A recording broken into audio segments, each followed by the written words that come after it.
Okay, looks like Trials has a contender and a challenger coming up behind it with Action Henk, which is a game that is already out on Steam, but we're taking a look at the console version now. Give us a sort of just brief overview about what Action Henk is. All right, so Action Henk is a game about an action figure in a midlife crisis, basically. He used to be a really cool action figure back in the days, back in the 90s, but now he's in a bad spot, and he wants to prove that he's still like the fastest action figure out there. So that's basically what the game is about. It's a speedrunning platformer game, so you have to run through these levels as fast as you can. Very similar to how, for example, Trials works or Sonic. It's very simple to pick up, but there's a lot of subtleties. As we found out, actually trying to just finish the last level over the last like 10 minutes. Curious to know, what came first? Was the action figure design or the actual just sort of like running levels? The physics was the first thing that we came up with. My job on the team is doing the physics and the game design, and I really wanted to do like a physics-based platformer game. So I started designing this, and then I went to the other guys and said, hey, I want to do this, and you can put on top whatever you want. So, and we really like to do colorful games and just sort of happy stuff. But we also like to do sort of 3D realistic stuff. So that's how we sort of came up with the action figure thing, because it's colorful yet realistic. So that's how the sort of whole thing came together. And then when we were thinking about action figures, we thought let's not have this generic action figure like, you know, the tough guy, the G.I. Joe. So let's just have this sort of, let's make sure they all have character, you know, like they should have their flaws. So that's how we came up with this whole sort of, you know, G.I. Joe in a midlife crisis thing. Talking about getting the physics right, I mean, it sounds like such a simple thing, but I can imagine iterating on it must be a bloody nightmare. I mean, how long did you take until you got a feel of it that looks like that's just right? Well, so I spent a lot of time in the beginning doing the physics right, and luckily, because I spent so much time getting the foundation right, I didn't really have to get back to it that much later on in the development.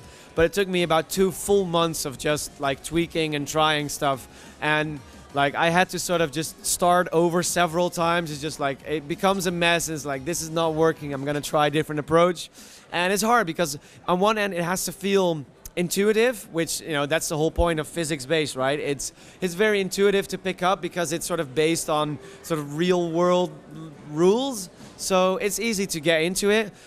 However, on the other hand, it must feel like fast and it must feel fun, but there's also, you have to have certain like subtle tricks and there has to be depth to it, right? So you have to be able to make decisions, so you have to be able to tweak everything in such a way that the player actually has to make decisions about what way to approach different parts of the level. So it was hard to make it both realistic and fun, and also to have sort of meaningful choices for the players. But I think, I mean, I'm really glad the way it turned out.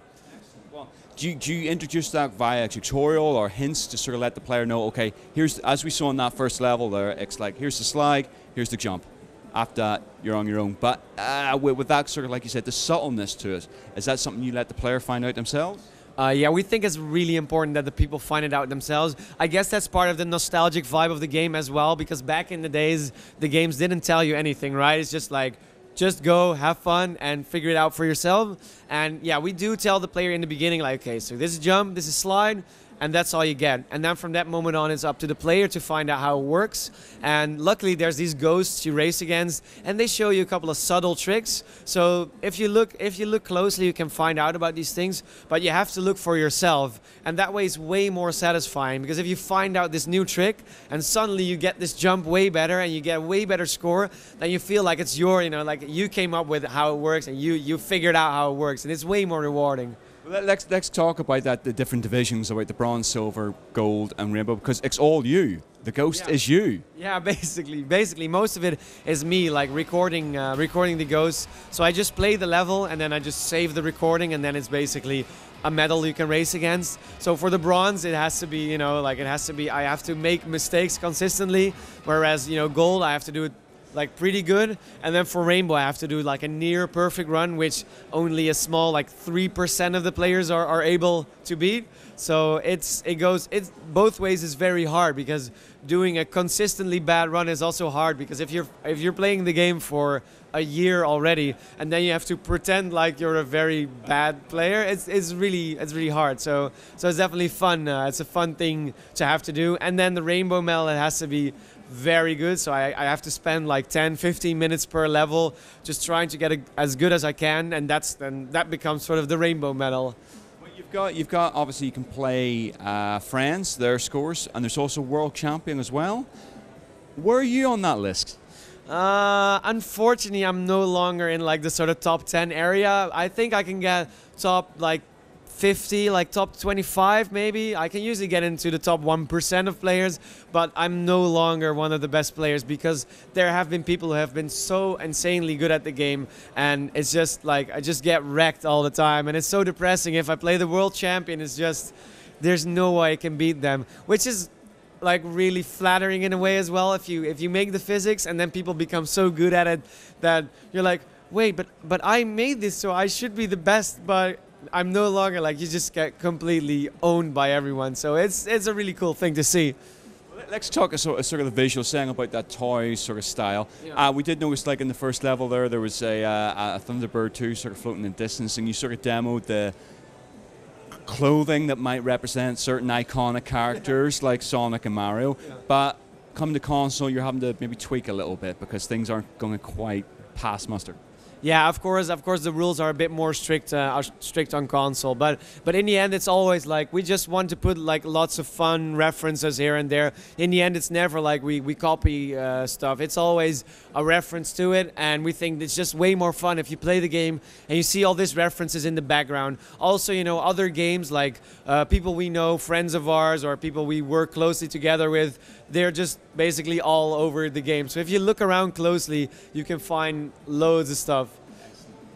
Is there an ability for players to create courses as well, or is there DLC coming? How you building on it? Yeah, so it was definitely like, we definitely wanted to have this sort of level editor in there, because yeah, I mean, you're sort of playing with toys and you have these toy tracks with blocks, so we definitely wanted to do that. And so the Steam version that's out already has a level editor, and we're still figuring out if we're going to do that for the console as well, because it's a lot more work on consoles. But yeah, like definitely we think it's really a part of sort of the experience. Like, you know, you're playing with these blocks, you're building your tracks, and then play your own levels and share them with your friends. Now, we spent probably most of that time just testing each other, trying to beat each other's score in the one level. But we're sort of talking about the potential of multiplayer. That's something you guys are trying to work out, whether it's possible and how it's going to happen. Yeah, we think. I mean, of course, when you see this, you think like, yeah, this should be a game that I can play, you know, together. And yeah, we're still working it out and looking at the details. But it's definitely something we want to pursue, because we think the game works great for it. So. Okay, it's coming out in console. What formats is it coming out on? So it's coming out on PlayStation 3, 4, Vita, Xbox One, and Wii U. So it's a whole bunch of platforms, and it's coming fairly soon. So we're definitely working really hard on it, like getting it to work on like steady, you know, smooth frame rates and get the loading times sorted and stuff. But it's definitely getting there. Excellent. Thank you very much indeed for taking the time to talk to us. Thanks for having me. Oh, of course. Anything more in this title, keep it connected to Gamereactor.